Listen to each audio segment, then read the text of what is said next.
दशा द्वादशा त्रयोदशा की जो क्रियाएं होती है उसमें भी विश्व देवाओं को बुलाया जाता है। तो उसमें अलग अलग समय में अलग अलग श्राद्ध में अलग अलग विश्व देवाओं को संज्ञा है। अमावस्या, पूर्णमासी आदि इष्टि श्राद्ध में क्रतु और दक्ष, देव श्राद्ध में वसु और सत्य, अग्नि के कर्म में काल और काम, काम्य श्राद्ध में धूरी और लोचन और पार्वण श्राद्ध में पुरुरवा और अद्रवा विश्व देवा को आवाहन करना चाहिए। अब कहीं कहीं इसका अलग अलग भी सिद्धांत दिया गया है कि व्रत पाराशरीय धर्मशास्त्र कहता है कि कव्यवाह, अनल, सोम, यम, अर्यमा, अग्निश्वाता, सोमपा, बरिशद और अन्य भी पितर प्रयत्न से पूजनीय हैं। इनके तृप्त होने से पुरुष मनुष्य से तर्पित होते हैं। अध्याय 165 से 166 श्लोक में कहते हैं 5वें अध्याय में, सोमसद, अग्निश्वाता, बरिशद, सोमपा, हविर्भुज, आज्यप्या, वत्स, सुकालीन आदि पितर द्विज के लिए पूज्य हैं। मनुस्मृति भी वापस कहती है पहले अध्याय में कि मनुष्यों के एक महीने में पितरों की एक दिन रात होती है। उसमें कृष्ण पक्ष उनका दिन और शुक्ल पक्ष उनकी रात है। कृष्ण पक्ष काम करने और शुक्ल पक्ष उनके सोने का समय है।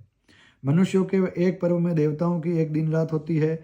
उत्तरायण उनका दिन और दक्षिणायन उनकी रात है। इस प्रकार से इन्होंने निर्णय दिया है। अब श्राद्ध का समय और उसका फल क्या है वो भी अपन मनुस्मृति, याज्ञवल्क्य की स्मृति के आधार पर देखेंगे।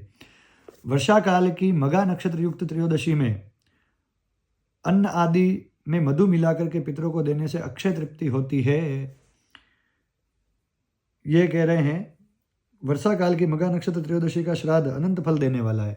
यदि श्राद्ध पक्ष में त्रयोदशी हो और मगा नक्षत्र हो तो उस दिन वर्षा काल ही है ये, तो मगा नक्षत्र त्रयोदशी का श्राद्ध अनंत फल देने वाला है। वर्षा काल की मगा नक्षत्र युक्त कृष्ण पक्ष की त्रयोदशी श्राद्ध विशेष फलदायक है। तो मगा नक्षत्र श्राद्ध पक्ष में आए और उस दिन त्रयोदशी भी हो तो विशेष इसका फलदायी माना गया है। भादो मास की पूर्णमासी बीत जाने पर मगा नक्षत्र से युक्त त्रयोदशी में मधु व खीर से श्राद्ध करने से पितृलोक प्रसन्न होकर मनुष्य को सनातन पुष्टता, वंश, स्वर्ग, आरोग्य और धन देते हैं। और वर्षा काल में मगा नक्षत्र में श्राद्ध करने से पितरों को विशेष संतोष होता है।